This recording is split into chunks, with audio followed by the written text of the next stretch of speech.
Hey, it's Tucker Carlson. You often hear people say the news is full of lies, but most of the time that's not exactly right. Much of what you see on television or read the New York Times is in fact true in the literal sense. It could pass one of the media's own fact checks. Lawyers would be willing to sign off on it. In fact, they may have. But that doesn't make it true. It's not true. At the most basic level, the news you consume is a lie of the stealthiest and most insidious kind. Facts have been withheld on purpose, along with proportion and perspective. You are being manipulated. How does that work? Let's see. If I tell you that a man has been unjustly arrested for armed robbery, that is not, strictly speaking, a lie. He may have been framed. At this point, there's been no trial, so no one can really say. But if I don't mention the fact that the same man has been arrested for the same crime 6 times before, am I really informing you? No, I'm not. I'm misleading you. And that's what the news media are doing in every story that matters, every day of the week, every week of the year. What's it like to work in a system like that? After more than 30 years in the middle of it, we could tell you stories.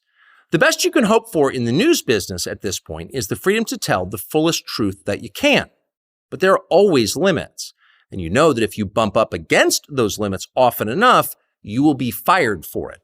That's not a guess, it's guaranteed. Every person who works in English language media understands that. The rule of what you can't say defines everything.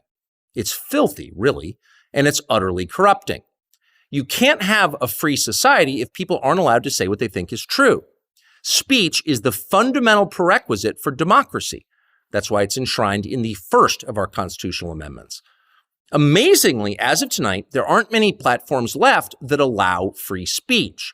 The last big one remaining in the world, the only one, is Twitter, where we are now.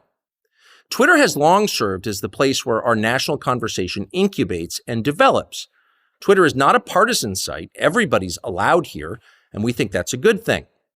And yet, for the most part, the news that you see analyzed on Twitter comes from media organizations that are themselves thinly disguised propaganda outlets.